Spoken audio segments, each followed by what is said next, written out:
রহমান যখন মেয়র ছিল তখন সাইদ মুখত খারাপ সে হকারদেরকে উচ্ছেদ করে আমি ক্ষমতায় গেলে আমি যদি নির্বাচিত হই হকারদের উচ্ছেদ করব না।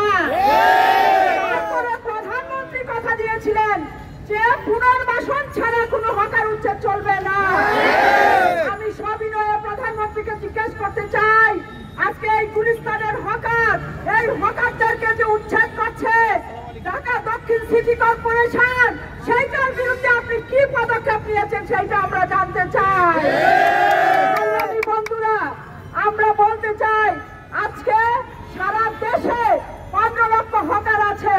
এই 15 লক্ষ হকার মাসে যদি 10,000 টাকা করে আয় করে তাহলে হচ্ছে তাদের মাসে সর্বোপরি 1,000 কোটি টাকা আয় হয় এবং বছরে গিয়ে 18,000 কোটি টাকার মতো আয় হয়। আমরা বলতে চাই লক্ষ লক্ষ কোটি টাকা যারা পাচার করছে ডলার যারা পাচার করছে তাদেরকে গ্রেফতার করে শাস্তি দেন। আর যারা জিডিপিতে এই টাকা পয়সা দিচ্ছে যারা অর্থনীতিকে শক্তিশালী করছে যাদের কাজ দেওয়ার কথা ছিল আপনাদের কাজ দেন নাই তারা স্বনিয়োজিত হয়ে একটা সমগ্র মানুষের জন্য উপকার করছে একটা শ্রমশক্তি তাদের বিরুদ্ধে এই পদক্ষেপ আপনারা নেবেন না।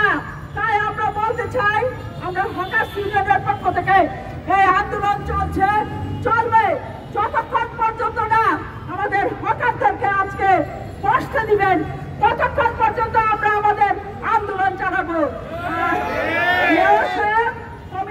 কমিশনার সাহেবরা খোলা চুক্তি দিচ্ছে তাদের কাছে যদি আমি জিজ্ঞেস করতে চাই যে খোলা চুক্তি আপনারা দিচ্ছেন আপনারা বাস পার্ক করে রাখছেন রাস্তার উপরে আপনারা হচ্ছে প্রাইভেট কার পার্ক করে রাখছেন রাস্তার উপরে হকার তো রাস্তার মাঝখানে বসে না তাহলে হকার উচ্ছেদের এই পরিকল্পনা পদক্ষেপ নিচ্ছেন কেন?